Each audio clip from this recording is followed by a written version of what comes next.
రేవంత్ రెడ్డి తెలంగాణకు పెద్ద మోసగాడు. వామ్మో ఈ రేవంత్ రెడ్డి తెలంగాణ విద్యార్థుల నోట్లల్లో మన్ను కొట్టినోడు ఈ రేవంత్ రెడ్డి.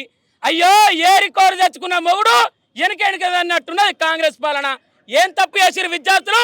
ఈరోజు విద్యార్థులకు కాంగ్రెస్ పార్టీ కోటేస్తే మా బతుకులు బాగుపడతాయి, కాంగ్రెస్ పార్టీ కోటేస్తే మా కుటుంబాలు బాగుంటాయి, కాంగ్రెస్ పార్టీ కోటేస్తే నా స్కాలర్షిప్ వస్తుంది, కాంగ్రెస్ పార్టీ కోటేస్తే నేను మంచిగా చదువుకోవచ్చని ఎన్నో ఆశలు కానీ ఎన్నో ఆశలతోటి కాంగ్రెస్ పార్టీని ఎంచుకుంటే ఈ గొప్ప ఆయన ఈ పొట్ట ఆయన ఎక్కడ పోతాడు?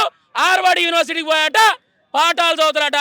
ఇక్కడ ఉన్న విద్యార్థులకేమో పాఠాలు చెప్పడానికి ప్రొఫెసర్ ఉన్నాడు, పాఠాలు వినడానికి ప్రభుత్వ క్యాంపస్లలో కూడా ఫీజు రియంబర్స్మెంట్ కడితేనే సర్టిఫికేట్ ఇస్తావు. అయ్యా రేవంత్ రెడ్డి, ఫస్ట్ ఇక్కడ విద్యార్థులకు నాణ్యమైన సదుపాయాలు ఉన్నాయా? పెండింగ్లో ఉన్న 8,700 కోట్ల స్కాలర్షిప్ రిలీజ్ చేసినావా? ఇవన్నీ రిలీజ్ చేసిన పక్క పెట్టి నేను హార్వర్డ్కి పోతా, ఆక్స్ఫర్డ్కి పోతా, కేంబ్రిడ్జ్కి పోతా. కేంబ్రిడ్జి, ఆక్స్ఫర్డ్ ఈ యూనివర్సిటీ ఏ విధంగా ఉన్నాయో నీకు తెలియదు కావచ్చు. ఆ యొక్క యూనివర్సిటీలో ఎప్పటికప్పుడు స్కాలర్షిప్ రిలీజ్ చేస్తారు, ఎప్పటికప్పుడు ఫీజు రియంబర్స్మెంట్ రిలీజ్ చేస్తారు, ఎప్పటికప్పుడు విద్యార్థులకు నాణ్యమైన సదుపాయాలు ఇస్తారు.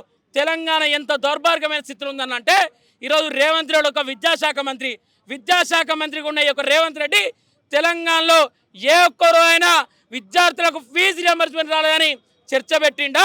మంత్రులతోటి సమావేశం ఏర్పాటు చేసిండా? విద్యార్థులకు రూపాయి స్కాలర్షిప్ అందేసిండని మేము తెలియజేస్తున్నాం.